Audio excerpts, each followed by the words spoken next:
NDA தலைவர்களின் கூட்டம் பிரதமர் முகாம் அலுவலகத்தில் நடைபெற்று வருகிறது. இந்நிலையில் இது தொடர்பாக பேச நம்மோடு இணைகிறார் அரசியல் விமர்சகர் சுமன் சி ராமன். அவரிடம் பேசலாம். வணக்கம் சார்.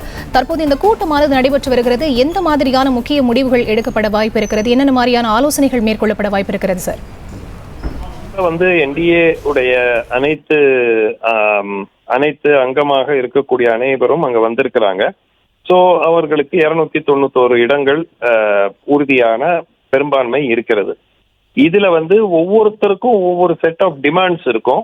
அந்த டிமாண்ட்ஸ் என்ன அப்படிங்கிறத முதல்ல தீர்மானிச்சுட்டு அதற்கு பிறகுதான் இந்த அரசு அமைக்கப்படுமா, இல்ல அரசு அமைக்கப்பட்டு பிரதமர் பதவி ஏற்ற பிறகு செய்யலாம். ஏன்னா பிஜேபியை பொறுத்த வரைக்கும் அதுதான் சொல்லுவாங்க, எல்லாம் போக போக பாத்துக்கலாங்க, நம்ம முதல்ல பதவியேற்பு விழா வச்சுக்கிறோம், அதுக்கப்புறம் உங்களுக்கு என்னெல்லாம் கொடுக்கணுமோ கொடுக்குறோங்கிற மாதிரி. பட் அதை திரு சந்திரபாபு நாயுடுவும் நிதிஷ்குமாரும் ஏத்துக்க மாட்டாங்கிறது தான் என்னுடைய கருத்து.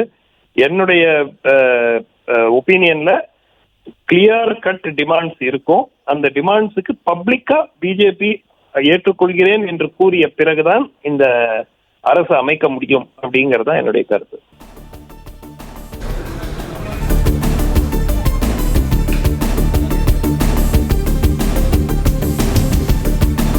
இணைப்பில் உங்களுடைய கருத்துக்களை பகிர்ந்தமைக்கு நன்றி சார்.